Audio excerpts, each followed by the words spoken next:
अस्सलाम वालेकुम and a very warm welcome. आप देख रहे हैं आज पाकिस्तान। मैं हूं सिद्रा इकबाल। उम्मीद करते हैं कि आपका दिन ज़बरदस्त तरीके से शुरू होगा। आई डोंट नो व्हाई, लेकिन आज मुझे घर से निकलते हुए भी ऐसा फील हो रहा था कि things are looking very very peaceful. I don't know कि अगर आप ये थॉट शेयर करते हैं या नहीं, लेकिन आज जो एक अजीब सी बेचैनी, इस तरह सुबह सुबह आपको फील होता है, आई डिडंट फील दैट। हालांकि सड़कों पे उसी तरह रश था, लोग भागम भाग अपने काम की तरफ बढ़ रहे थे, लेकिन आई फील कि अगर आप सुबह 5-10 मिनट अपने लिए निकाल लें and you just try to think के रादर देन कि मैं उसी एक साइकिल में दोबारा जा रही हूँ और मुझे वही काम दोबारा करने हैं, आप ये सोच कर करें कि what is going to be the special thing that I will do today. अच्छा जी, मेरा ये वाला कैमरा बड़ा दूर है, लेकिन इसकी तरफ पलट जाते हैं। आपको बताते चलें कि आज सबसे पहले मैंने बात करनी थी कि यही जो आपका सेंस ऑफ पर्पस है, अगर बड़ा ज़बरदस्त हो तो आप क्या कुछ ज़िंदगी में अचीव कर सकते हैं। सबसे पहली बात कि कल मैं एक सिंपोजियम पर मौजूद थी जो कि प्रोफेशनल अकाउंटेंसी के हवाले से था।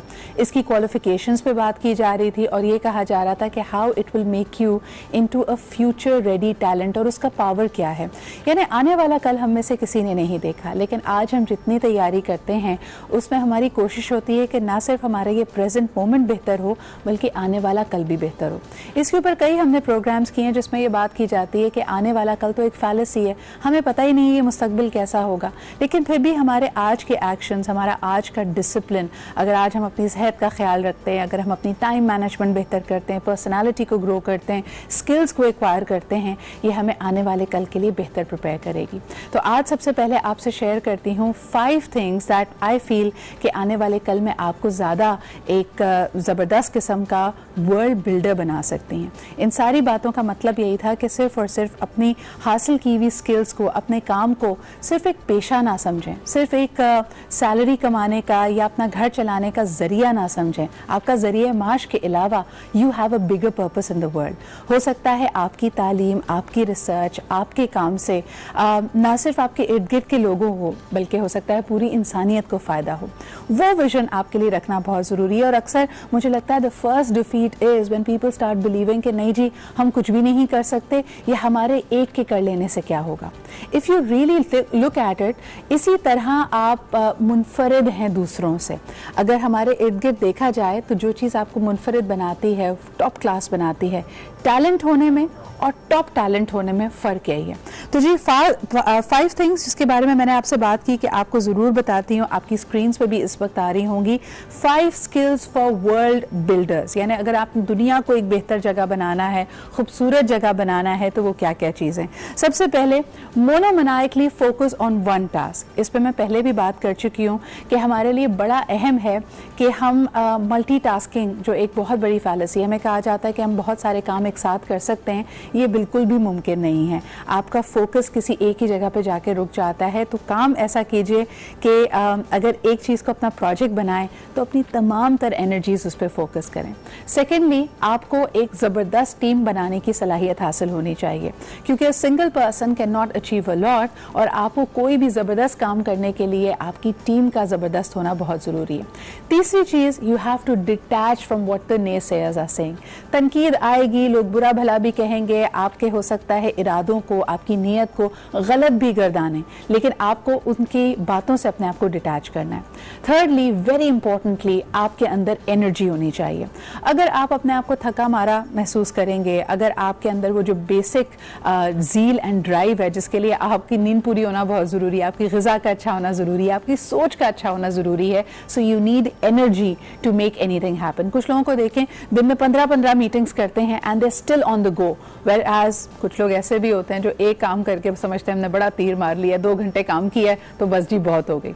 एंड आखिर में हेल्पफुल होना। अगर आपसे कोई मदद मांगे तो ये नहीं कि सिर्फ और सिर्फ आप अपने काम पे फोकस्ड हैं। आपको नहीं पता कि आपका किया हुआ एक छोटा सा अमल, आपकी एक अच्छी नीयत से आप पता नहीं किससे कनेक्ट कर जाए। हो सकता है आपके वहमो गुमान में भी ना हो, आप कोशिश भी ना कर रहे हों, लेकिन आपके एक ज़रा से कदम की वजह से you found something that really helps you in your task. So that's really important. अच्छा जी, ये थी मेरी 5 टिप्स। पता नहीं क्यों हम आपको स्क्रीन पर दिखा ना सके, लेकिन बहरहाल जी आगे बढ़ते हैं प्रोग्राम में। अब आपको दिखाते हैं कराची के वेदर के हवाले से, जो कि बड़ा बाइपोलर हुआ है। कभी ठंड है, कभी स्मॉग है। कल हमने पहली दफा देखा कि कराची में बड़ा डस्टी वेदर था। Is it leading somewhere? क्या हम एक और कोल्ड वेव को देख रहे हैं, या अब सर्दी आहिस्ता आहिस्ता आहिस्ता हमें बाय बाय कह रही है? Let's take a look at this report.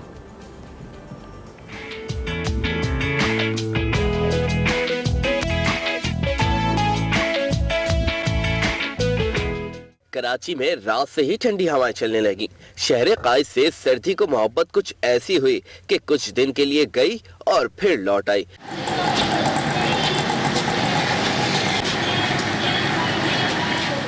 शुमाल Mashrak से ठंडी हवाएं 15 किलोमीटर फी घंटा की रफ्तार से चल रही हैं।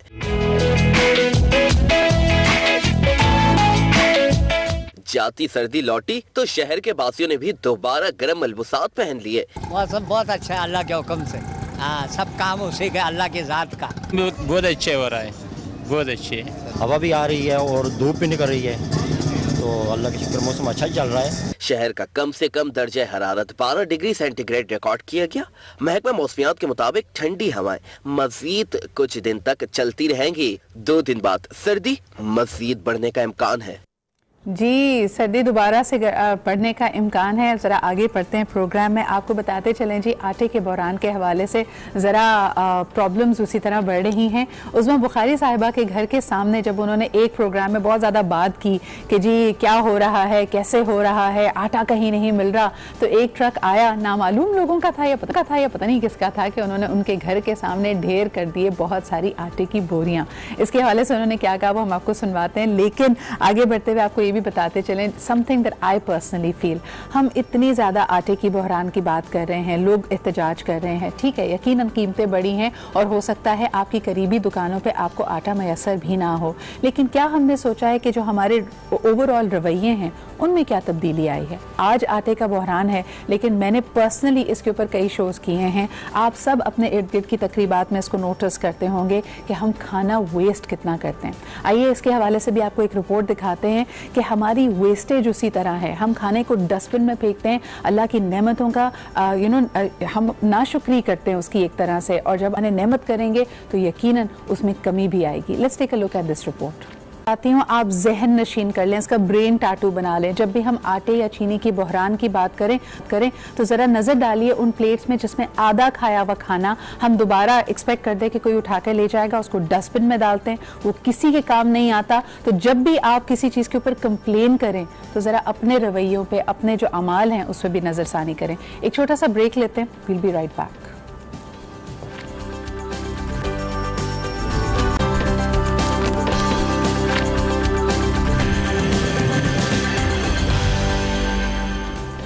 Welcome back after the break. बात हो रही है जी खाने के हवाले से भी, और देखना यह है कि आटे और चीनी के बहरान की क्या सूरत हाल है। लेकिन उससे पहले नजर डालते हैं आज की टॉप स्टोरीज पे। Let's take a look.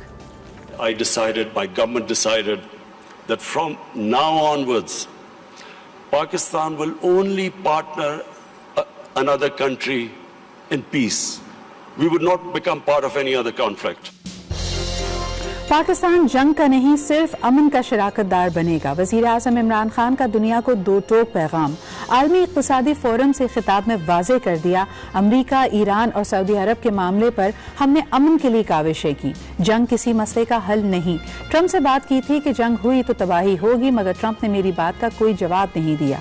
ये भी कहा पाकिस्तान में दहशतगर्दी का अब वजूद नहीं, अफगान मसले का पुरअमन हल चाहते हैं। अफगानिस्तान में अमन का क़याम पाकिस्तान के लिए भी फ़ायदेमंद है।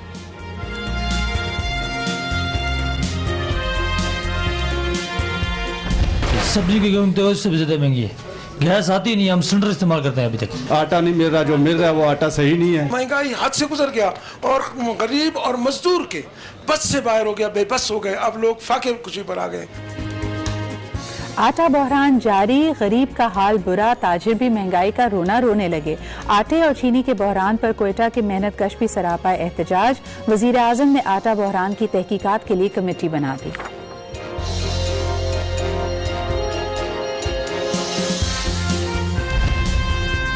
कराची आर्ट्स काउंसिल में 31 जनवरी से लग रहा है 3 रोज़ा अदब फेस्टिवल। दुनिया भर से वफूद शिरकत करेंगे।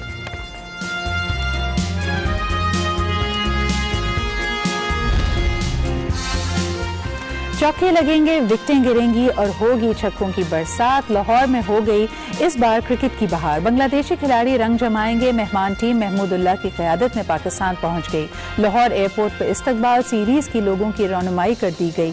आज दोनों टीमें प्रैक्टिस करेंगी। कल से एक्शन शुरू होगा। शोएब मलिक जीत के लिए पुरअज़्म, कहते हैं सीनियर्स का काम नौजवान कप्तान और खिलाड़ियों को सपोर्ट करना है। जी, तो हम बात कर रहे थे आटे के बहरान के हवाले से। मुल्क भर में लोग इस पे एहतजाज कर रहे हैं, लेकिन जिस तरह के हमने शुरुआत में कहा कि हमारे अपने रवैयों में कोई कमी नहीं आई। आज या कल में होने वाली जिस भी तकरीब में आप गए हों, ऐसा नहीं हुआ कि फूड वेस्टेज कम हो गई हो या फिर लोगों का ख्याल किया गया हो। तो फिर ये इतना जो तफर्रका है, इसके ऊपर बात करनी बहुत अहम है। कल मैं आपके साथ एक और रिपोर्ट भी शेयर करूंगी जिसमें हम बात करेंगे वर्ल्ड इकोनॉमिक फोरम ने सोशल मोबिलिटी की बात की। सोशल मोबिलिटी होती है कि अगर आपके हाँ तबकाती फ़र्क है जो कि हर माशरे में होता है, किसी के पास ज़्यादा पैसे हैं, किसी के पास कम वसाइल हैं, तो क्या आपका माशरा ये अलाउ भी करता है कि अगर आपके पास वसाइल कम हैं, आप गुर्बत या मुफलसी का शिकार हैं, तो आप मेहनत करके मौक़े हासिल करके अपने हालात को बेहतर बना सकें। आपको जानकर ये हैरत होगी कि इस लिस्ट में पाकिस्तान का नंबर बहुत नीचे है। टोटल लिस्ट में अगर 88 कंट्रीज शामिल हैं तो हम उस पर 79 नंबर पे आते हैं। यानी पाकिस्तान में जो गरीब या मुतवसत घराने के लोग हैं उनके लिए बिल्कुल भी मौके मौजूद नहीं हैं कि वो इज्जत के साथ, शराफत के साथ अपनी मेहनत के बलबूते पे अपने हालात को, अपने दिनों को बदल सकें। आगे बढ़ते हैं जी। उस्मा बुखारी साहिबा ने इसी तरफ निशानदेही करते हुए हमने देखा कि इस बात पे बड़ा पुरजोर एहतजाज किया PMLN की नुमाइंदगी करते हुए कि मौजूदा हुकूमत मुल्की हालात को संभालने से कासिर है। खास तौर पर फूड अथॉरिटीज़ को उन्होंने यहाँ पे जिम्मेदार ठहराया और कहा कि पूरे मुल्क में आटा दस्तयाब नहीं है। उनकी इस ब्लैंकेट स्टेटमेंट की वजह से, यानी लोगों का जो उन पर तनकीद कर रहे हैं, ये मानना है कि उन्होंने इतनी एग्जैजरेटेड स्टेटमेंट पेश की कि उस पर रद्द अमल आया। और रद्द अमल कुछ ऐसा आया कि उनके घर के दरवाजे पर कई बोरियां आटा कोई उतार के चला गया। अब इस बारे में बात करने के लिए उस्मा साहिबा हमारे साथ मौजूद हैं। अस्सलाम वालेकुम। आपकी ज़बानी जानना चाहेंगे उस्मा, ये मामला क्या है? क्योंकि ये तस्वीर, ये मनाजिर हमने अपनी स्क्रीन पे देखे। हमने देखा कि यकायक बहुत सारी आटे की बोरियां आपकी घर की दहलीज पे छोड़ के कुछ लोग चले गए। जरा ये बताइएगा, आप इस वाकये को कैसे देखती हैं? मैं कल एक टॉक शो में ये जो नए कुछ वारिद हुए हैं, कुछ भट्ट साहब है जी, फूड अथॉरिटी के चेयरमैन, उनके प्रोग्राम में थी और वो कतई मानने के लिए तैयार नहीं थी कि कोई आटे का बहरान है। हाँ। और मैं बादर एक्सरसाइज कर रही थी कि आटे का बहरान है। और जब वो मानने के लिए तैयार नहीं थे तो मैंने अपनी एग्जाम्पल दी। मैंने कहा कि मैं खुद जाती तौर पर ये मेरा मुशाहिदा है। मेरा कुक 3 दिन से मॉडल टाउन के अंदर आटा ढूंढ रहा है, उसको आटा नहीं मिल रहा। ही सेड आप गलत कह रही हैं, हर जगह आटा मौजूद है। मैंने कहा आप मॉडल टाउन में चेक कर लीजिए, मैं आपको जगह बता रही हूँ कि आटा अवेलेबल नहीं है। ही सेड 60 से 90 रुपये में हर जगह अवेलेबल, आप झूठ कह रही हैं। मैं जहाँ 7 से 90 रुपये में अवेलेबल है ना, मुझे भिजवा दीजिएगा। जो एक कह रही थी बंदा क्या था, मुझे भी भिजवा दीजिएगा। हाँ जी।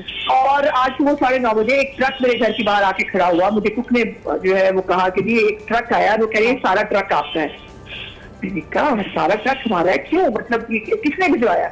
इसे कोई आबिद साहब है, उन्होंने भिजवाया और ये ट्रक आपके लिए। नहीं, इनफाक से ये आपके लिए है। जी जी। मैंने उसको पूछा, मैंने कहा पूछो कौन है, कौन लेके आया, क्या मेरे लिए क्या मतलब हुआ इसका? सही। कि वो आपके पास आटा नहीं है। तो इतनी देर में मेरे घर के बाहर लोग इकट्ठे होने शुरू हो गए क्योंकि आटा वाकई अवेलेबल नहीं था हमारी फैसिलिटी के अंदर। तो लोगों ने आटा लेना शुरू कर दिया और मेरे कुक ने भी, अच्छा ये भी मुझे बगैर बताया इसने ले लिया। जब मुझे पता होता तो मैं ये भी ना लेने देती। उसने भी एक थैला जो हमारी जरूरत का है, क्योंकि 3 दिन से मेरे घर में आटा नहीं है, उसने एक थैला जो हमारी जरूरत का है वो लेके उसमें रख दिया। और उसके बाद थोड़ी देर बाद फिर आया, उसने नॉक किया मेरे कमरे का। उसने कहा बाजी वो बाहर 30-40 थैले रख के ना गेट के बाहर वो फुटेज बना रहे हैं। मैं बड़ी परेशान हुई कि ये क्या है। मैंने और मैं और के बाहर गई, मैंने कहा कि ये क्या हो रहा है? जैसा कि नहीं, क्योंकि ट्रक आपके घर के बाहर खड़ा है ना, तो वो इसलिए अनलोड कर रहे हैं जो बाकी लोग खरीद रहे हैं ना गली के, उनका अनलोड आपके घर के बाहर हो रहा है और फुटेज बन रही है। मैंने कहा ये तमाशे मत करो, मैं ये तमाम बातें बहुत अच्छी तरह समझती हूँ। ये तमाशे मेरे घर के सामने करने बंद करते। उस्मा जी, मुझे ये बताइएगा कि आपकी किसी हुकूमती नुमाइंदे से या फिर फूड अथॉरिटी की, जैसे आपने कहा कि आबिद साहब से आपका ये मुकालमा हुआ था, उनसे कोई राब्ता हुआ? उनको आपने इस बात की तरफ निशानदेही कराई कि क्या कुछ हुआ है? मुझे साहब आए थे ट्रक के साथ, उन्होंने फूड के कोई वो कैफे से अफसर है, उन्होंने एक फोन मुझे पकड़ाया और कहा कि कंट्रोलर साहब बात करेंगे। मैंने फोन कान को लगाया तो वो कंट्रोलर साहब थे। उन्होंने कहा कि मैं कंट्रोलर फूड हूँ। कल आपने टॉक शो में जिक्र किया था कि आपको आटा अवेलेबल नहीं है, तो हमने आटे का ट्रक आपके घर भेजा है और ये पूरा ट्रक आपके घर के बाहर खड़ा रहेगा 7 दिन। मैं रैशमी उसके साथ, मैंने कहा आपका दिमाग खराब है, आप पागल हैं, मेरे घर के बाहर आटे का ट्रक आप क्यों खड़ा करेंगे? इस आटे को मेरी गली के लोगों ने ले लिया था, अब इसको बराए मेहरबानी बाकी गलियों में लेके जाएं और वहां पर ये आटा डिस्ट्रीब्यूट कराएं। बट वो फोटोज जो उन्होंने बनाई थी, उन्होंने मीडिया को रिलीज की और उसके बाद ये एहतजाज का और एक तरह से कहना चाहिए कि arm wrestling in the political arena, इसकी मिसाल हमें मिलती है। बहुत बहुत शुक्रिया हमारे साथ मौजूद होने का। अच्छा जी, अब बढ़ते हैं हम वर्ल्ड इकोनॉमिक फोरम के कुछ मामलात की तरफ। हमने देखा कि वजीर आजम इमरान खान साहब ने वहां बड़ी दो टोक बातें की। उन्होंने कहा कि जी अब हम किसी जंग में शिराकत नहीं करेंगे, बल्कि उन्होंने बड़ा क्लियरली कहा कि हम अमन का पैगाम देंगे और अमन की अगर सूरत हाल को डेवलप करना है, डायलॉग के जरिए अगर मामलात को हल करना है, तो पाकिस्तान उसमें एक हिस्सा जरूर डालेगा। इसके हवाले से उन्होंने क्या कहा, आइए आपको दिखाते हैं और उसके बाद हम एक ब्रेक की तरफ बढ़ेंगे। ब्रेक से जैसे ही वापस आएंगे हमारे साथ मौजूद होंगे एम्बेसडर जमील अहमद साहब, उनसे गुफ्तगू करेंगे और देखेंगे कि अब क्या दुनिया में पैगाम गया है पाकिस्तान की तरफ से। Let's take a look at this SOT by the prime minister of Pakistan. Welcome back after the break. अगर आपका भी इंटरेस्ट है इंटरनेशनल रिलेशंस में, this is definitely the segment for you. हमारे साथ मौजूद हैं very senior ambassador of Pakistan, ambassador Jameel Ahmed sahab. और जिस तरह के अभी के मामलात हैं, वर्ल्ड इकोनॉमिक फोरम में पहली दफ़ा हमने देखा कि इमरान खान साहब ने बतौर प्राइम मिनिस्टर ऑफ पाकिस्तान शिरकत की है। इसके क्या मुतहरिकात रहे हैं, क्या रिएक्शन दुनिया भर से आए हैं और क्या स्टेटमेंट्स वहाँ पर पाकिस्तान की नुमाइंदगी करते हुए दी गई, इस पर बात करेंगे। अस्सलाम वालेकुम एम्बेसडर साहब, thank you very much for being here. सबसे पहले I would like you to give us an analysis or your take कि President Trump has said कि this is the closest that Pakistan and America have ever been. What's your reaction to this? Well, he was probably comparing it the kind of a relation we had in the start of 2017 or 2016. But obviously it has improved, and it has improved for two reasons. One is basically our participation and our contribution in Afghan peace process, in which Afghanistan के तालिबान जो हैं वो उनका जो हम जिस अंदाज में हमने मदद की है अमेरिका की, तो एक सबसे बड़ा फैक्टर तो उसका ये है। और फिर उसमें बतदरीज जो चाइना की हमारी तरफ CPEC के हवाले से और वैसे इन्फ्लुएंस आ रहा है, तो America doesn't want to lose us. हालांकि अमेरिका का और हमारा हमेशा एक ट्रांजिशनल एक रिलेशन रही है, जबकि इंडिया के साथ एक स्ट्रेटेजिक रिलेशन रखा हुआ है, तो उसके बावजूद बड़ा अच्छा शगुन है ये। अच्छा, बल्कि इस एक साल में हम देखते हैं कि even with in their own corridors, अगर हम वाइट हाउस के कॉरिडोर्स की बात करें, सेनेटर्स की बात करें, इस बात की आगही भी है, कॉग्निजेंस भी है कि रिलेशनशिप बहुत ट्रांजैक्शनल था, इसमें डेप्थ की कमी है और अब इसको बदलना होगा। लेकिन जैसे कि प्राइम मिनिस्टर इमरान खान साहब ने कहा कि उन्होंने कहा कि जंग हुई, तबाही होगी, मैंने ये कम्युनिकेट किया प्रेसिडेंट ट्रंप को, उसका कोई जवाब नहीं दिया। तो is he taking that advice seriously? Basically, it should be seen in the backdrop of what is the relation between the United States and India. सही है ना, उनकी जो स्ट्रेटेजिक रिलेशन है और जो उनके पहले पैक्ट हुए हुए हैं, और जो अमेरिका चाहता है कि इंडिया इस खित्ते में क्या करे उसके चौकीदार के तौर पर यहाँ खड़े होके और मजबूत होके, तो उसके पैराहे में गालिबन ट्रंप ने जवाब नहीं दिया। और इमरान खान ने सही कहा, इमरान खान ने इस दफ़ा नहीं कहा, जनरल असेंबली के फ्लोर पर भी यही बात की इमरान खान कि जंग की तबाही का अंदाज़ा दुनिया को है इसमें कि क्या हो सकता है, इसलिए जंग जो है वो शुरू तो होगी लेकिन उसका इख्तिताम किधर होगा, इस किस्म की बात एक दफ़ा नहीं कोई 3-4 दफ़ा इमरान खान ने की है। तो उस पैराहे में ट्रंप ने क्यों नहीं जवाब दिया, उसका बड़ा वाज़ेह सा मतलब मेरे सामने तो है। आई वाज एक्सपेक्टिंग कि जब आप वर्ल्ड इकोनॉमिक फोरम का जिक्र हो रहा है और वहाँ पे क्योंकि इंडिया के भी अब जो इक़्तिसादी प्रेशर्स उन पर बढ़ रहे हैं, वहाँ पे भी बेरोज़गारी बढ़ रही है, इन्फ्लेशन बहुत ज़्यादा है, the worst kind of forex यानी इंडियन रुपी इससे ज़्यादा वीक कभी हिस्ट्री में नहीं था। आप क्या समझते हैं कि लोगों ने, और ख़ास तौर पे जो वेस्टर्न वर्ल्ड है जो डेमोक्रेटिक वैल्यूज़ पे बिलीव करती है, इंडिया में पूरी जगह आप देख सकते हैं इस वक्त प्रोटेस्ट हो रही हैं, उनके अपने इंटेलेक्चुअल्स और इंटरनेशनल वेटेज के जो इंडियंस हैं वो इस बात के ऊपर अपनी प्रोटेस्ट रजिस्टर करवा रहे हैं, इसका कोई जिक्र ही नहीं हुआ वर्ल्ड इकोनॉमिक फोरम? देखिए, वर्ल्ड इकोनॉमिक फोरम को समझने के लिए ज़रूरी है कि हम देखा जाए कि किस लिए कायम की गई थी। ये 1971 में कायम की गई थी। उसका बेसिक मकसद था कि वर्ल्ड के लीडरों को भी बुलाया जाए, लेकिन मोर इम्पॉर्टेंटली जो 3000 वहाँ जो आते हैं वो बिजनेस लीडर होते हैं, तो ज़्यादातर बातें बिजनेस की होती है वहाँ। तो जब उस फोरम पर अगर सिर्फ ह्यूमन राइट की बात होने लगे या सिर्फ ये बात होने लगे, सिर्फ कॉन्फ्लिक्ट्स की बात होने लगे, तो वो बड़ा छोटा सा सेगमेंट है उसका। Reason why I am building it up, क्योंकि हम देख सकते हैं कि जब यूएन जनरल असेंबली, आपने जिसका हवाला दिया, वहाँ पे भी प्राइम मिनिस्टर इमरान खान साहब ने बड़ा कहा कि हमें ह्यूमन वैल्यूज़ को देखना पड़ेगा। पूरी दुनिया में अब सोशल इंक्लूजन की, डाइवर्सिटी की बात हो रही है कि ये सबसे निचला तबका है, और उसमें ऑफ कोर्स इंडिया भी आता है, बिकॉज गुर्बत की लकीर के नीचे millions of Indians are living.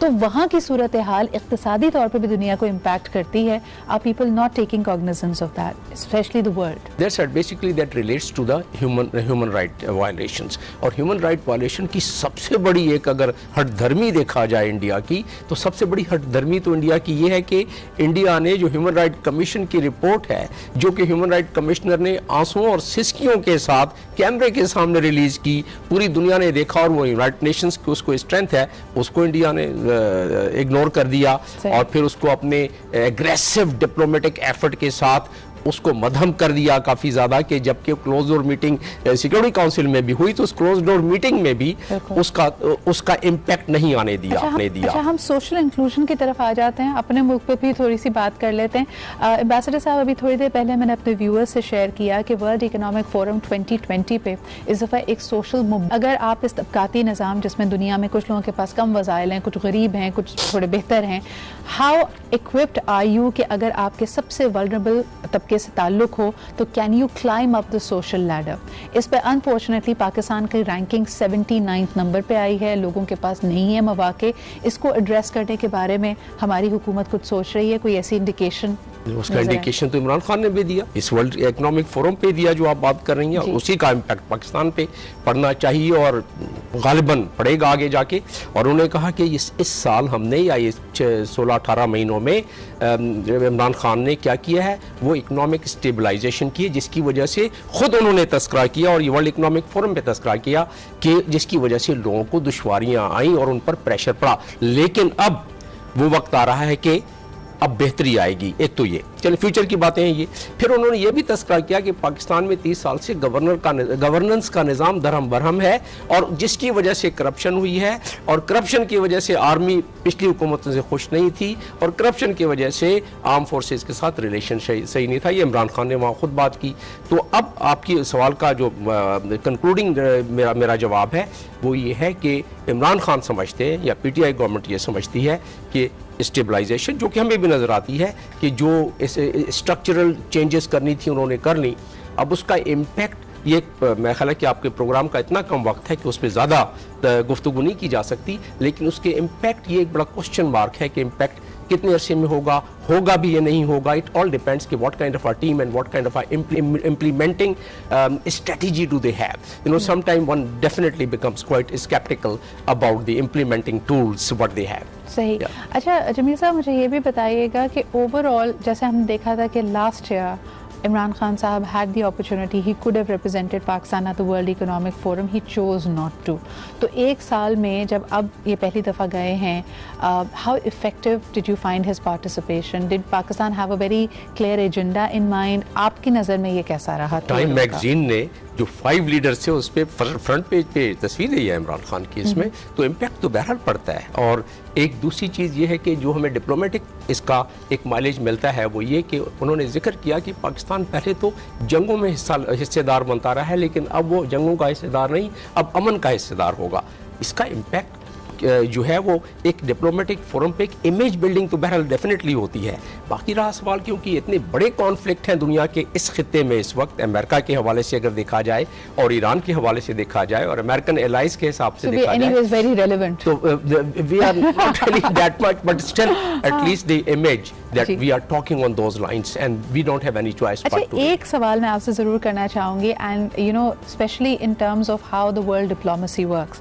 एक तनकीद जो बार बार वज़ीर आज़म इमरान खान साहब पे की जाती है वो ये कि whenever he goes at an international forum वो बड़ा खुलकर बड़े बेबाक तरीके से ये बात करते हैं कि पाकिस्तान की गवर्नेंस में क्या क्या कमियां रही हैं, अगर करप्शन है, अगर प्रॉब्लम्स हैं, उन प्रॉब्लम्स का जिक्र करते हैं। कई लोगों को ये बात बड़ी गिरा गुजरती है, वो कहते हैं कि जी आप सारी दुनिया के सामने अपनी कोताहियों को या अपनी कमियों को इस तरह उजागर नहीं करना चाहिए, specially head of the state को नहीं करना चाहिए। आप इसके बारे में क्या राय रखते हैं? About my comments, probably a cursory mention is fine, but emphasizing it at that level and to that degree, it may not be really warranted. आपको भी लगता है कि थोड़ा सा it could be worded better, it could be more diplomatic? इसको शायर ने कहा है कि नजर का तीर जिगर में रहे तो अच्छा है, और ये घर की बात है, घर में रहे तो अच्छा है. You also believe in that. This is your school of thought. And not only that, घर में आप you just definitely make the best kind of an accountability and across the board accountability, fine enough.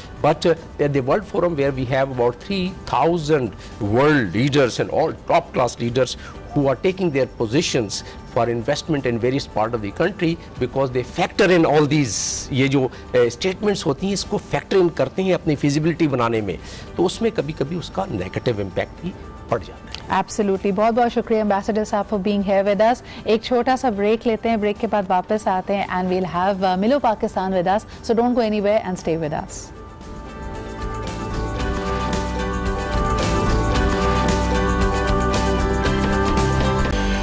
Welcome back after the break. अब हमें ज़रा सा काम, थोड़ी सी support चाहिए होगी भाई हमारी टेक्निकल टीम की. We have to stand up for the champions. मुझे पता है वक्त कम है, लेकिन हमें थोड़ा सा टाइम ज़्यादा दे दीजिएगा. हमारे साथ मौजूद हैं द विनिंग कॉम्बिनेशन. ये वो टीम है जनाब आली जो पाकिस्तान को रिप्रेजेंट करके आई है at the south Asian games in taekwondo, और ज़बरदस्त हमारे लिए मेडल्स भी लेके आई है. सबसे पहले आपको इंट्रोड्यूस इनसे. हमारे साथ मौजूद हैं कामरान कुरैशी साहब जो कि इस टीम के कोच हैं. हमारे साथ हैं शाहजेब खान, रब नवाज एंड हारून तरीन. अस्सलाम वालेकुम भाई. You have made us all proud. सबसे पहले तो कामरान साहब मुझे बताइए, बिकॉज इनकी माशाल्लाह ये देखिए जी इतनी लंबी लिस्ट है मेरे पास जिसमें बताया गया है कि इन्होंने कौन कौन से मेडल्स लिए हैं. Silver medal, gold medal and represented Pakistan world over. Truly people who have a passion for taekwondo. Kamran साहब कब से ये आपके साथ ट्रेन कर रहे हैं और इन नादिर जवाहिरात को आपने कहाँ से ढूंढा? एक्चुअली बेसिकली ये नेशनल कैंप में है, इस्लामाबाद में होते हैं और वहाँ पर अपने अपने बेसिकली ये डिपार्टमेंट को भी रिप्रेजेंट कर रहे होते हैं. तो ये बेसिकली अब पाकिस्तान की टीम है जो साउथ एशियन के लिए जा रही थी करीबन कोई 3 महीने से हमारे पास वहाँ कैंप लगा हुआ था इस्लामाबाद में. कर्नल वसीम हमारे फेडरेशन के प्रेसिडेंट हैं, वो बेसिकली इसको मॉनिटर कर रहे होते हैं और उसके साथ साथ तो ये तीनों बेसिकली अपने बारे में मजीद डिटेल खुद देंगे क्योंकि साउथ एशियन गेम्स के तीनों गोल्ड मेडलिस्ट हैं और मजीद आपको. अच्छा बल्कि आप बताती भी चलूँ, हमारे साथ शाहजेब जो मौजूद हैं. शाहजेब का 10 साल का एक्सपीरियंस है at the taekwondo Olympic game की. बहुत सारी गोल्ड मेडल्स इन्होंने लिए हैं अभी जो साउथ एशियन गेम्स 2019 नेपाल में हुआ. इसके अलावा 18th एशियन गेम्स इंडोनेशिया में भी इन्होंने शायद गोल्ड मेडल लिया है. ब्रॉन्ज मेडल 9 लिए हैं. शाहजेब ज़बरदस्त. मुझे ये बताओ कि इंटरेस्ट कैसे पैदा हुआ टाइकोंडो में? ताइक्वांडो में इंटरेस्ट दोस्तों को देख के. मुझसे पहले मेरे जो कोलीग्स थे, दोस्त थे, वो खेला करते थे, तो मुझे भी काफ़ी शौक था मार्शल आर्ट्स का. सही. तो ताइक्वांडो बाद में पता चला जब आने में, तो ताइक्वांडो नाम की भी एक गेम होती है, तो ज़ाहिर है क्योंकि किसी को पता नहीं होता है. जब आया मैं खेलना स्टार्ट किया तो अल्हम्दुलिल्लाह अल्लाह पाक ने इज़्ज़त दी और अपने. Welcome back. आप देख रहे हैं आज पाकिस्तान. आज हम ज़रा बात करेंगे, वैसे तो लोगों को लगता है कि टेलीविज़न पर जो कुछ भी हो रहा होता है वो सब ड्रामेबाजी होती है, लेकिन ड्रामों की कहानियाँ हमारे कल्चर की, हमारी अक़दार की और कभी कभार हमारे माशरे के वो रुख जो हम देख कर अनदेखा करते हैं, उनकी किस हद तक बिल्कुल अप्रोप्रिएट अक्कासी करती हैं, ये हमारा आज का सवाल है. क्या हमें लगता है कि जो टेलीविज़न पर दिखाया जा रहा है उसमें बहुत ज़्यादा क्रिएटिव लाइसेंस लिया गया है, वो सिर्फ़ एक कहानी है, उसमें 10% 20% हमसे मिलती जुलती बातें तो हैं, लेकिन ये क्या एक बिल्कुल ये क्रिएटिव लाइसेंस ली हुई एक कहानी है या इसका असल ज़िंदगी से ताल्लुक़ है? मेरे ख्याल में ड्रामा वही होता है या जिसकी असर, जिसको कहना चाहिए सबसे ज़्यादा होता है कि जिसमें कोई ना कोई सबक मौजूद हो, माशरे की हकीकतों की अक्कासी तो करे, लेकिन फिर हमारे रवैयों में बदलाव के लिए हमें एक पॉजिटिव एंगल या इंसेंटिव भी दे. आज कई पाकिस्तानी ड्रामे ना सिर्फ पाकिस्तान में बल्कि दुनिया भर में मशहूर हैं, ख़ासा समझे जाते हैं कि कितने रियलिस्टिक हैं, लेकिन क्या आप इस बात से एग्री करते हैं कि उसमें कही जाने वाली बातें, उसमें इस्तेमाल किए जाने वाले अल्फाज हकीकत से करीब हैं भी या नहीं। इस पे आज हम बात करेंगे। हमारे साथ जो पैनल मौजूद है वो बड़ा ज़बरदस्त है क्योंकि इसका एक बड़ा ही अहम नफ्सियाती पहलू भी है। हमारे साथ मौजूद हैं doctor Sobia, thank you so much for being here. और आप ही के साथ तशरीफ़ रखती हैं। आजकल एक सुपर हिट ड्रामा चल रहा है विच आई पर्सनली फील उसने एक बड़े ही हसास सब्जेक्ट को बड़े ही सेंसिटिविटी के साथ डील किया है। It is a subject of harassment and rape and we are talking about the ड्रामे का नाम है जी रुसवाई। हमारे साथ मौजूद हैं उनकी बहुत ही पॉपुलर प्ले राइट जिनके नाम के साथ यही नहीं बहुत सारे और ड्रामे भी जुड़ते हैं, लेकिन आजकल के व्यूअर्स के लिए मैंने ये हवाला दिया। हमारे साथ मौजूद है नायला आपा भी। अस्सलाम वालेकुम नायला आपा। सबसे पहले तो ये जो तनकीद की जाती है कि आजकल बहुत बोल्ड सब्जेक्ट सिखाए जा रहे हैं या शायद हमारी आदत थी कि हम थोड़े ढके छुपे अंदाज में मसलहतन उसको इशारों किनारों में बयान करते थे। When you call a spade लोगों को उस पर एतराज़ हुआ है। आप इस एतराज़ को कैसे देखती हैं?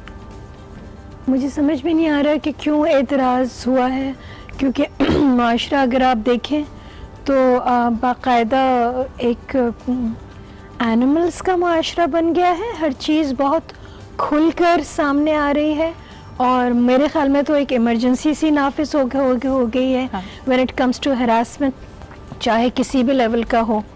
तो उसमें उनको क्यों गुस्सा आ रहा है, ये मुझे व्यूअर्स से इस बात की शिकायत है कि अगर माशरा बनाने वाला ड्रामा नवीस तो नहीं होता, माशरा बनाने वाले तो हम ही हैं जो सोसाइटी में रह रहे हैं जो लोग, और उसमें सातिज़ा भी हैं, उसमें स्कूल्स भी हैं, उसमें घराना भी है। मैं बार बार यही कहती हूँ कि इन सब ने अपना रोल प्ले करना शायद छोड़ दिया है। इस वजह से चीज़ें जो हरासमेंट है या इतने बड़े बड़े क्राइम्स हो रहे हैं वो सब खुलकर सामने आ रहे हैं, तो हमें उस पर लिखना भी पड़ रहा है। अच्छा, हम जब भी किसी क्राइम को या ऐसी नागहानी सिचुएशन को देखते हैं हमारा ख्याल होता है कि हमने खबरें सुन कर ना उनका एक इमेज बनाया है कि नंबर आएगा, बताया जाएगा मकतूल ये है, मुल्जिम ये है, मुजरिम ये है। लेकिन जब आप उसको एक कहानी की सूरत में उसके मुख्तलिफ जज्बात, उसके मुख्तलिफ एंगल्स, उसके रिश्ते, लोगों के रवैये दिखाते हैं, तब मेरे ख्याल में Sobia it becomes more real for us. फिर आपको वो तकलीफ बिल्कुल दिल में महसूस होती है। आप क्या समझती हैं? बिल्कुल सही कह रही हैं, क्योंकि बेसिकली जो मेरा अपना जो ओपिनियन है, और अगर हम मीडिया की बात करें और पर्टिकुलरली टेलीविज़न की बात करें, द काइंड ऑफ ड्रामास जो कि हम दिखा रहे हैं उसके ऊपर, ये हमारी रियल लाइफ की अक्कासी करते हैं। और बेसिकली हम तो देखते हैं जो न्यूज़ में दिखाया जाता है कि एक मकतूल है, उसने कत्ल कर दिया, ठीक है, उसके बिहाइंड द स्क्रीन क्या है, आप ऑन स्क्रीन सिर्फ ये देख रहे हैं, बट वो उस लेवल तक कैसे पहुंचा, उस स्टेज पे कैसे आया कि उसने ये कदम उठाया कि वो किसी को कत्ल करने जा रहा है। यानी ये भी बड़ा इंटरेस्टिंग पॉइंट है डॉक्टर सोबिया। कई मैं देख रही थी कि साइकोपैथ थ्रिलर्स जो इंटरनेशनली बड़े हिट हुए हैं उसके बारे में तज्जिया यही दिया गया कि भाई जब आप बैक स्टोरी दिखाते हैं किसी मुजरिम या मुल्जिम की, तो आप ऑटोमेटिकली व्यूअर की सिंपैथी उसके साथ ले आते हैं कि भाई इसके साथ तो माजी में इतना बुरा हुआ था तो तभी ये ऐसा है। यहाँ पे who's the trick getting played on? देखें, इसमें ये कहा जाता है, यानी जो दिखाने का पर्पस है ना, माजी में ये हुआ था क्योंकि हम एक कातिल को या एक मुजरिम को हम उसको उसकी आइडेंटिटी बना देते हैं, एक मुल्जिम को उसकी आइडेंटिटी बना देते हैं कि ये कातिल है। वहाँ पे वो जो दिखाया जाता है वो ये दिखाया जाता है कि उसका जो अमल है और जो उसकी शख्सियत है, ये दो मुख्तलिफ पहलू हैं। यानी उसकी पर्सनालिटी और उसने जो एक्शन किया है, जो उसका कत्ल का है या कोई भी जो है क्राइम उसने किया है, वो दो मुख्तलिफ हैं। तो उसके क्राइम को उसकी आइडेंटिटी नहीं बनाई है, क्योंकि अगर हम हम क्या कह रहे हैं कि यानी किसी ने अगर कत्ल कर दिया, किसी ने कोई जो है जुल्म किया, किसी ने कोई जुर्म किया है, तो क्या उसको हम क्या करना चाहिए उसके साथ? डोंट यू थिंक कि he also needs to be rehabilitated, यानी उसको भी ट्रीटमेंट की जरूरत है और उसको तो शायद एक सेकंड चांस देना चाहिए। और जब हम उसको उसकी आइडेंटिटी बनाते हैं ना, तो हम हमेशा के लिए ये चांस खत्म कर देते हैं कि उसके अंदर कोई बेहतरी आएगी। अच्छा, मेरे पास क्योंकि हमने ये अनाउंस किया हुआ हमारे इंस्टाग्राम पे भी और फेसबुक पे भी, मैं ज़रूर देखना चाहूँगी कि आपके क्या कमेंट्स आए हैं। आप मुझे उस पर लिख के भेज सकते हैं। लेकिन एक बहुत बड़ी डिबेट जो आजकल ड्रामों के हवाले से हम देखते हैं नायला आपा, दैट इज़ अच्छी औरत वर्सेस बुरी औरत। अब ये डेफिनेशन तो मेरे ख्याल में ज़माने कदीम से चली आ रही है। हमें समझ नहीं आता अच्छी खातून कौन है और बुरी खातून कौन है, क्या रवैयों से, चॉइसेस से, किस चीज़ से डिफ़ाइन किया जाता है। और अनफॉर्चुनेटली बहुत बड़ा तबका हमारे माशरे में फेमिनिज्म को कोई NGO समझता है, और अगर ख़वातीन की बात होती है तो वो उसको बुरा समझने लगते हैं। आप इस डिबेट की किस साइड पर हैं कि अच्छी औरत और बुरी औरत का फ़र्क क्या है? यानी जब आप लिखना शुरू करती हैं तो हमारे यहाँ जैसे कहते हैं ना, अच्छी औरत वो है जो सर झुकाकर सबकी बात तस्लीम कर रही होती है, बड़ी मॉडेस्ट सी ड्रेसिंग करती है, सादा होती है, शौक नहीं होती, उसका कोई प्रोफेशनल एम्बिशन नहीं होता, यानी ज़्यादातर ड्रामों में ऐसे ही दिखाया जाता है। नहीं, हमको एक्चुअली कुछ पैरामीटर्स दे दिए जाते हैं जी। राइटर्स को बताया जाता है कि आपको इन्हीं में रह करके लिखना है, और औरत का कोई भी ट्रैजिक फ्लॉ नहीं हो सकता। अच्छा। मतलब ये कि अगर जैसे मेरे पास तुम हो में उसने गलती की है तो उसको एक बहुत संगीन सज़ा से वो गुजरेगी। उसको ये लाइसेंस नहीं दिया जाएगा कि उसको भी गलती की गुंजाइश उसकी ज़िंदगी में भी हो सकती थी। मैं इन तमाम चीज़ों पर बिलीव नहीं करती, इसलिए मेरे बहुत सारे प्लेस जो आपने देखे होंगे, अगर नहीं भी देखे तो उसमें मेरे तमाम जो लड़कियां हैं उनमें ट्रैजिक फ्लॉज होते हैं, उनकी गलतियां होती हैं। मेरी खुद समीरा एक को आप देखें कि वो एक बहुत अच्छी और प्यारी बच्ची नहीं थी, वो एक स्टबर्न लड़की थी, वो अपने रूल्स और उसके अपने कुछ उसूल थी, आउटस्पोकन थी, वो आराम से कॉम्प्रोमाइज़ नहीं करती थी, लेकिन सोसाइटी ने मतलब ये सारा उसको हैमर डाउन करके फाइनली एक लेवल पर ले आए हैं कि एक सर्वाइवर को विक्टिम बना दिया गया है। तो अगर मैं समीरा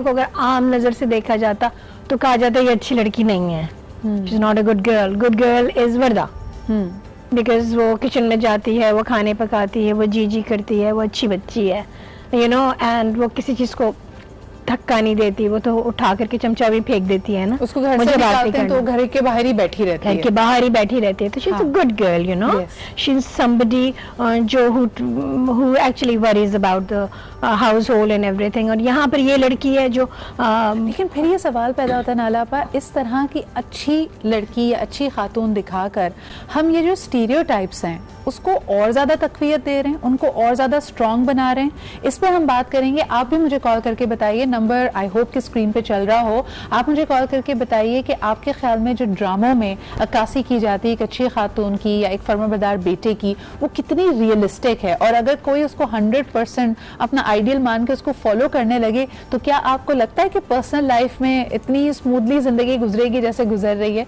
इस पर बात करेंगे एक छोटे से ब्रेक के बाद, लेकिन एक दफ़ा फिर आपको बताते चलें कि sweet treats are really important. I don't know about you, लेकिन जब मैं ड्रामा देख रही होती हूँ तो मुझे साथ साथ कुछ मंचिंग एंड बिंजिंग का दिल चाहता है, और आजकल आपके पास एक ज़बरदस्त ऑप्शन मौजूद है प्रिंस चोको जैमीज में, which has strawberry jam and wonderful chocolate, just the right combination with a good drama. तो इस पर भी बात करेंगे एक छोटे से ब्रेक के बाद।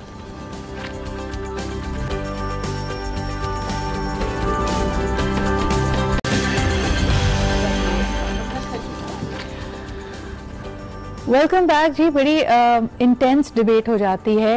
एक ख़ास बात यह कि जब भी हम ऐसा कोई भयानक रूप अपने माशरे का एक टेलीविज़न ड्रामे में देखते हैं तो हमारा दिल चाहता है, हमारा दिल ये कहता है, क्योंकि हम ऑप्टिमिस्टिक हैं, हम अच्छाई पे बिलीव करना चाहते हैं कि भाई ये किसी ख़ास घर की कहानी हो सकती है, ये पूरे माशरे की नहीं है।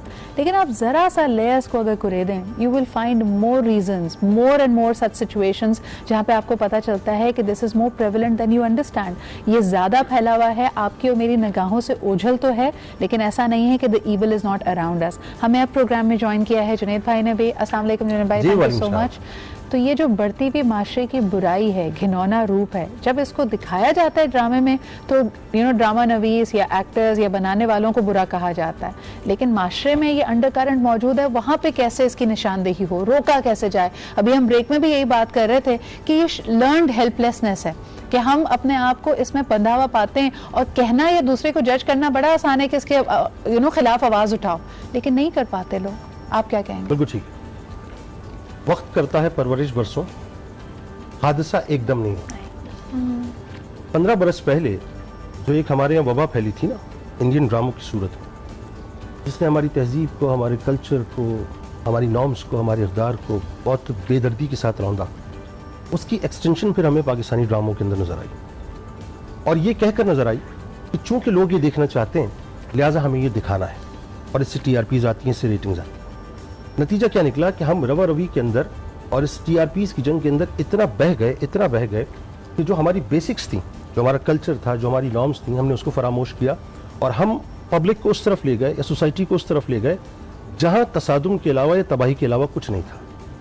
हुआ ये है, मैं इस बात को इस तरह से समझता हूँ कि देखें, एक बात कही जाती है कि हम वो दिखाते हैं जो लोग देखना चाहते हैं। मैं इस बात को यूँ समझता हूँ कि आप वो दिखाते हैं जैसे आप सोसाइटी को देखना चाहते हैं, और नतीजा क्या निकलता है? नतीजा ये निकलता है कि मैं इस बात को मानने को पता नहीं क्यों तैयार नहीं हूँ, मेरा दिल मानता ही नहीं है इस बात को, चाहे कितनी ही टीआरपीज़ हो। कुछ औरत वफादार है, बेवफा है, औरत हयादार है या बेहया है, ये फैसला मैंसप्लेनिंग में क्यों होता है? ये आदमी क्यों डिसाइड करता है? अच्छी बात है कि मैं ये बात कर रहा हूँ, ये तो बहुत अच्छी बात है, मेरी बात सुनो जरा सा। देखिए, मसला पता है कि किसी एक घर में ये जरूर हो सकता है कि एक औरत किसी अमीरजादे को देखकर उसके ट्रांस में आके एक्स्ट्रा मैरिटल अफेयर्स को कायम कर ले और उसके घर को छोड़ के चला जाए और अपना जो बच्चा है उसकी तरफ भी ना देखे, उसकी मासूमियत की तरफ भी ना देखे, और फिर उसके बाद जाहिर है मतलब वो बच्चा जो है फिर उसकी उस्तानी के साथ उसके मामलात अपने वालिद के जो है वो तय कराता फिरे। ये किसी एक केस में हो सकता है, लेकिन ये मेरे माशरे का अमूमी रवैया नहीं है। मेरे माशरे की अमूमी रवैया ये है कि हमारे यहाँ की औरत बहुत बावफा है, किसी भी कंडीशन पे चली जाए, कितनी ही घुट जाए, मेरा जुमला मुकम्मल होने दें, किसी भी कंडीशन पे आ जाए, कितनी ही घुट जाए, कितनी ही सप्रेस हो जाए, कितनी ही मुआशी तंगी हो, कितनी भी परेशानी हो, उसके बावजूद भी वो अपने घर को चलाती है, अपने घर को बसाती है और अपने सर को, सरताज को अपने सर का ताज बना के रखती है। यानी आपने ये मान लिया कि औरत बेवफा नहीं हो सकती और मर्द तो खसलतन बेवफा है, यानी ये हम ड्रामे में मान लेना फिर? नहीं, ये भी ना माने, ये भी ना माने। ये क्या बात हुई? ये भी सच है। मैंने अमूमी तौर पे औरत बेवफा नहीं है हमारे माशरे की, और अमूमी तौर पे आदमी बेवफा है, ये मान के चले ना। आप नहीं कह रहे ना, हर चीज पे मैं थोड़ा सा यहाँ पे ऐड करना चाहूंगी कि जैसे इन्होंने कहा, बिल्कुल I agree with his point of view, क्योंकि हम ये नहीं कह सकते कि सारी औरतें ऐसे होती हैं, लेकिन हम इस रियलिटी को डिनाई नहीं कर सकते कि ये एग्जिस्ट करती है। अलग बात है कि वो ड्रामे में किस तरह से दिखाया गया है। बहुत सारे केसेस में अपनी प्रैक्टिस में मैरिटल काउंसलिंग में आई केम अक्रॉस जहां पे दोनों साइड से ही बेवफाई, हम इसे देखिए बेवफाई नहीं कहते, बिहेवियरल डेविएशन। देखिए डेविएशन के ये रीजंस फॉर अनफेथफुलनेस, रीजंस होती है, जो भी आप उसको कहना चाहें। मेरा मसला ये नहीं है कि औरत वफादार है या नहीं, मेरा मसला ये है the stereotype that we are strengthening कि भाई आदमी तो खसलतन है ना, यानी he cannot be monogamous, उधर देखेगा भी और फिर आप उसको माफ कर दे क्योंकि वो उसकी फितरत का हिस्सा है। मुझे तो मसला है, अगर आप उस ड्रामे का एंड हो लेने दीजिए, जो उसके क्लिप्स दिखाए जा रहे हैं, ठीक है, उसमें यही दिखाया जा रहा है। देखिए, अगर एक कोई ये भी दिखाया गया कि अगर औरत अनफेथफुल होती है तो उसके साथ क्या हो रहा है, और आदमी होता है तो उसके साथ क्या होता है। और ये चीज एक, अगर आप कह रहे हैं ना कि मैसेज क्या कम्युनिकेट हुआ है, क्या ये पोर्ट्रे हुआ है कि औरत बेवफा है? ये बताया गया है कि औरत अगर घर से निकलती है, अगर उसका बच्चा भी है, उसका हस्बैंड भी है, वो छोड़ के निकलती है तो वो कहीं की नहीं रहती है। But I also want to see, देखें, एक अगर आप पर्सनली इसी ड्रामे पे मेरी बात करें, मेरी बड़ी खलिश है कि शहवार साहब की सारी बेइज्जती उनके क्लोज डोर के अंदर उनकी बीवी उनके साथ 2-3 तरफ जुमले बोल के कर देती है, जबकि जब महविश का जो कैरेक्टर है वो दुनिया भर में रुस्वा हो रहा है, वो अपने पुराने मोहल्ले में भी रुस्वा हो रहा है, वो अपने पुराने दोस्तों के सामने भी रुस्वा हो रहा है, मियाँ और सारे लोग तो जो एक्स हस्बैंड है वो उसको कह ही रहा है। तो आदमी की इज्जत फिर भी बहुत मोतबर है, वो घर की चार दीवारी में हो रही है। नालापा, इस पे आप क्या कहेंगे? नहीं, औरत को इंसान नहीं गर्दाना जा रहा है यहाँ पर। औरत बहैसियत इंसान कुछ गलतियाँ कर सकती है और उनको सुधार भी सकती है और एक नई ज़िंदगी भी शुरू कर सकती है, लेकिन औरत को इंसान मानने से बाकायदा इनकार किया जा रहा है। सवेरा नदीम ने अपने शौहर से ये कह दिया कि अब तुम अपने उसी ऑफिस में जाओगे लेकिन तुम उस कुर्सी के ऊपर बैठोगे जिस पर तुमने, मतलब ये तुम्हारी सज़ा है, ये सज़ा तुम्हारी, अब तुम टिफिन लेके जाओगे, अब तुम वहाँ का खाना नहीं खाओगे और तुमसे गाड़ी छीन ली गई है। Look at the messages that we are giving out to the society. कि हाँ, तुमसे मटेरियल सारे, और यहाँ पर this girl has to go through so much trauma because she made a mistake. Of course, मतलब I agree कि एक मिस्टेक हुआ, उसको एक शादी में रहते हुए एक्स्ट्रा मैरिटल अफेयर नहीं वह होता ही इसलिए है, लेकिन वो तलाक लेकर के गई, अब वो पलट करके आई है, तो आप अदनान से देखिएगा तो किसी भी किस्म की ऐसी कोई बड़ी सजा नहीं मिल रही ना। और लेकिन ये हमारे माशरे का ये अक्कासी है कि दिस इज हैपनिंग, कि अगर ये गलती यहाँ होती है तो ये सलूक औरत के साथ किया जाता है, ये मर्द के साथ होती है तो ये किया जाता है। मैं अगर जान की अमान पाऊँ तो अर्ज करूँ, और ख़वातीन की शीशा दिल पे बाल ना आए तो अर्ज करूँ। मैंने तो सबसे पहले औरतों की बात की। देखिए, मुझे मेरी समात में असल में मसला पता है कि मैं क्यों ये बातें करता हूँ, इसलिए कि मैं इस पाकिस्तानी माशरे को जो है ना बहुत पॉजिटिवली देखता हूँ। अगर आप मगरिब की ख़वातीन को देखें तो सूरत हाल बड़ी मुख्तलिफ है। मेरे माशरे की ख़वातीन बहुत मुख्तलिफ है साहब। जो हम दिखा रहे हैं एक्चुअल वो आपका आईना नहीं है, वो आपका आईना नहीं है। देखिए जब आप औरत को ये कह देते हैं ना कि 2 टके की औरत है, ये जुमला मेरी समातों से बार बार टकराता है, बार बार टकराता है। औरत 2 टके की नहीं है। किसी एक घर में किसी एक जगह पे ये मिजाज जरूर हो सकता है, लेकिन जब आप उसको पेंट इस तरह से करें एक बड़ी स्टोरी की सूरत में कि आज माशरे में सब कुछ हो रहा है, इसका मतलब आप ये मैसेज दे रहे हैं कि आपके माशरे की पल्स ये है, आपके माशरे की हकीकत ये है, इसकी असल तस्वीर ये है। मेरा मानना ये है कि आप जरा टोटलिटी में आप जरा देखिए, देखिए एक कुव्वत वो होती है माशरे में जो कंस्ट्रक्टिव कुव्वत होती है, एक कुव्वत वो होती है जो डिस्ट्रक्टिव कुव्वत होती है। ये खैर और शर का पैमाना चल रहा होता है। लेकिन मसला हमारे साथ है, उनकी बात सुन लेते हैं। हेलो, अस्सलाम वालेकुम। तुम सिद्रा कैसी याहिया बात मैं बिल्कुल ठीक ठाक याहिया, आप कैसे हैं? It's a very interesting debate. तमाम मेहमानों को पहले सलाम हो। देखें मैं एक बात कहना चाहूंगा। देखें जो कुछ माशरे में होता है उस ड्रामा भी उसका आकाश होता है, ये बात जरूर सही है। लेकिन एक मुझे जो अफसोस ये होता है कि आजकल माशाल्लाह औरतों को काफी आज़ादी लिबरेशन मिल चुकी है, हमारे घरों में मिल चुकी है। आप खुद काम कर रही हैं, लोग ऑफिस में हर जगह काम कर रही हैं, लेकिन एक इतना पोर्ट्रे करना कि बहुत ही मजलूम है। I don't agree with. हया का जो पहलू है ना वो मर्द के लिए भी होना चाहिए, वो औरत के लिए भी होना चाहिए। अल्लाह ने अपने यानी अगर हम इस्लामी हिसाब से भी देखें तो मर्द की भी हया होती है, औरत की हया नहीं होती। मर्द को भी शर्म आनी चाहिए। तो औरत जब औरत को वो कहता है शर्म करो, तो मर्द को भी शर्म करनी चाहिए कि बेहुदा जुमले इस्तेमाल ना करे अपने बीवी के लिए, अपनी माँ के लिए, अपनी बहन के लिए, किसी एंकर के लिए। उसको ये कोई हक नहीं पहुंचता कि वो लफ्ज़ इस्तेमाल करे। लेकिन देखिए एक बात है, हमारा कुछ माशरे के इदारे, मेरा सवाल आपके पैनल से यही है, क्या कुछ हमारी बाउंड्रीज होनी चाहिए या मादर पिदर आजाद होनी चाहिए? मेरा ये सवाल नहीं। और मादर पिदर आजाद में वही आपकी वाली बात कि एक उंगली दूसरे पे उठाते हैं तो 3 उंगलियां आपकी तरफ बात कर रही हैं। सुबह जी ड्रामे का क्लिप दे या किसी एक्टर को जिसको आप उसका फैन होने का भी दावा कर रहे हैं, वो कहीं पे भी जाए, आप जरा सोशल मीडिया पे लोगों की उनके बारे में राय तो देखिए, किस तरह के जुमले, किस तरह के अल्फाज इस्तेमाल किए जाते हैं। तो नफरत, बुग़्ज़, मुनाफिकत का एक नेक्स्ट लेवल चल रहा है। इस पर हम बात करेंगे एक छोटे से ब्रेक के बाद।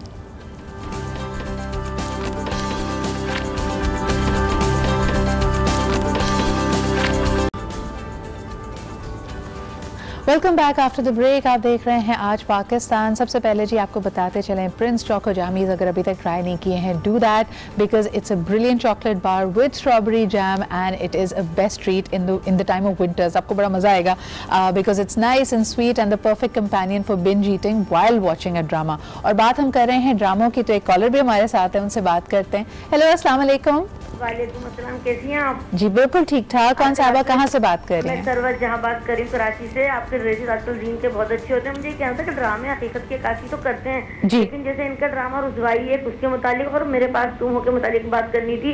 तो रुसवाई में वो लड़की इतनी पढ़ी लिखी है, डॉक्टर है, सब कुछ है, उसका शोहर इतना पूरा कर रहा है, तो ऐसे लोगों को छोड़ के कोई जॉब वगैरह क्यों नहीं कर लेती अपना?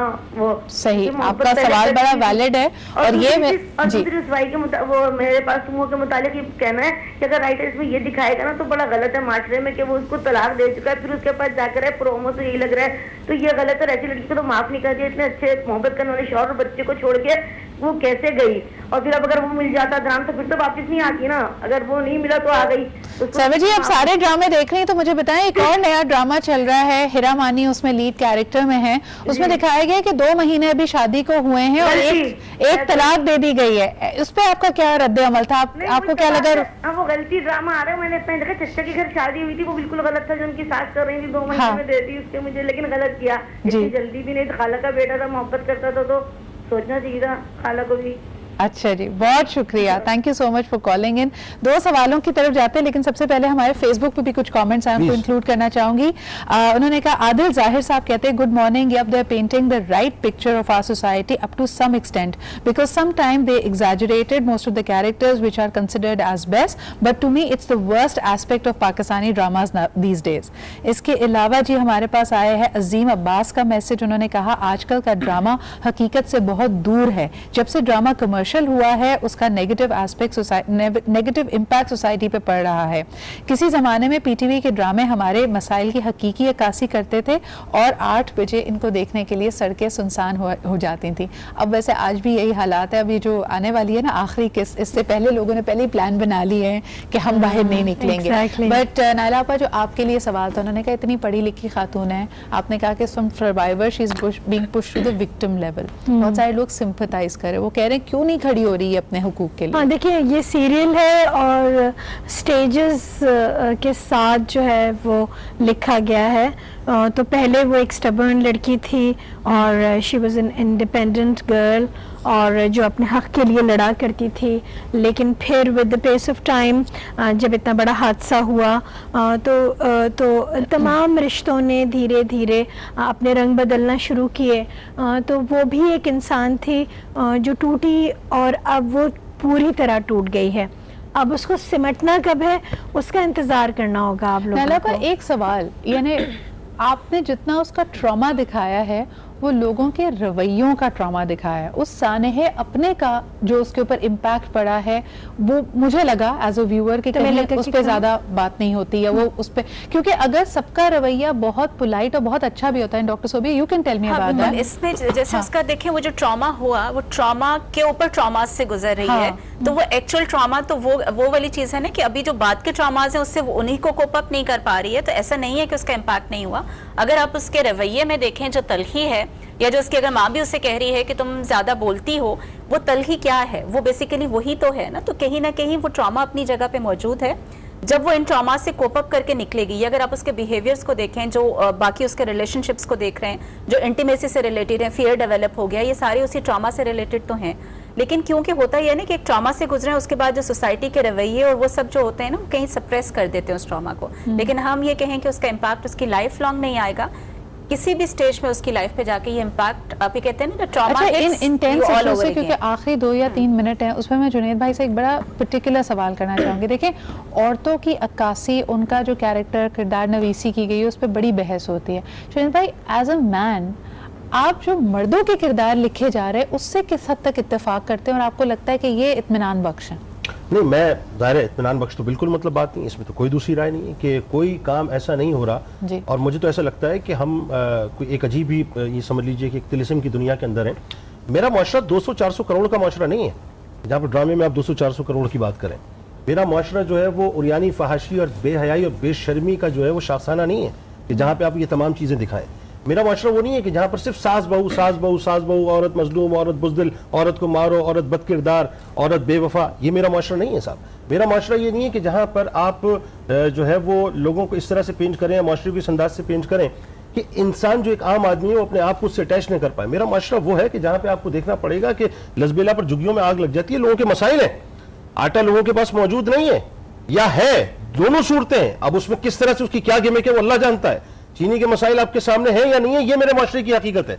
मेरे माशरे की हकीकत ये है कि एक बाप सुबह निकलता है तो रात को वापस लौटता है, चंद रुपए कमाने के बाद अपने बच्चों का पेट भरता है। मेरा माशरा वो है कि जहाँ पर मसाइल का अंबार है, हम मसाइल के साथ अटैच नहीं है।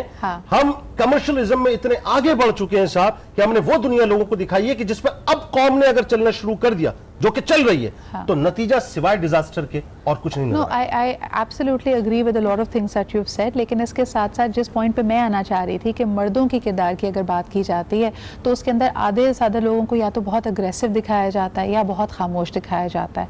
हर अगर प्रोटैगनिस्ट आपकी एक ऐसी बच्ची या लड़की की कहानी दिखाई जाती है जो फ्रेश ग्रेजुएट है, ऑफिस में काम कर रही है, तो उसका बहुत अमीर, बहुत गुड लुकिंग बॉस उसकी मोहब्बत में गिरफ्तार होता है। ये ऑलमोस्ट हर आप ड्रामे में देख रहे हैं। तो आई फील कि the way the characterization of the men is done. So be इस पे क्विक कमेंट्स बिफोर वी इस पे बेसिकली जो यानी देखिए मीडिया का जो है particularly television should serve two purpose. एक तरफ अगर एंटरटेनमेंट है तो दूसरी तरफ इंफॉर्मेशन भी होना चाहिए। इतना ग्लैमराइज मत कीजिए कि वो रियलिटी से दूर होता जाए। तो जहां तक जिन हकाइक को मैंने कहा कि ड्रामे अक्कासी करते हैं, हकाइक तो सामने आ रहे हैं, लेकिन जब आप ग्लैमराइज कर रहे हैं तो वहां पे आपने शायद वही है कि कहीं कमर्शियल पर्पस सर्व हो रहे हैं। तो मैन का किरदार ऐसा बहुत कम होता है, यानी अगर हम कहें ऐसा नहीं होता, यस होता है, लेकिन शायद कुछ % होता है कि जहाँ पे ऐसा होता है कि बहुत जहाँ पे खवातीन के स्टीरियोटाइप्स को हैमर किया जा रहा है, वहीं हम देखते हैं कि मर्दों के जो कैरेक्टरिस्टिक्स हैं उनको भी स्टीरियोटाइप करके उनको एक खास खोल में बंद किया जा रहा है।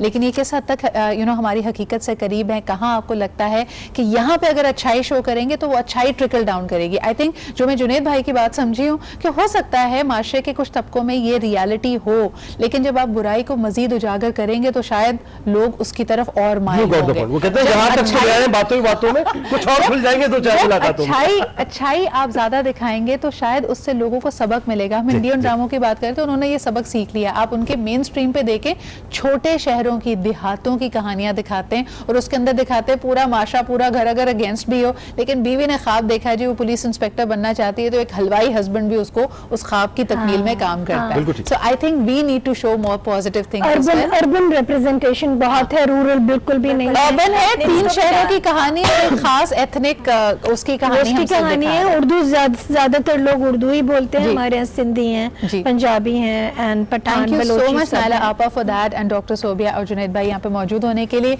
इसी के साथ जी आज का प्रोग्राम इख्तिताम को पहुंचता है और कल आपसे दोबारा मुलाकात होगी। अपना ख्याल रखें, खुदा हाफिज़।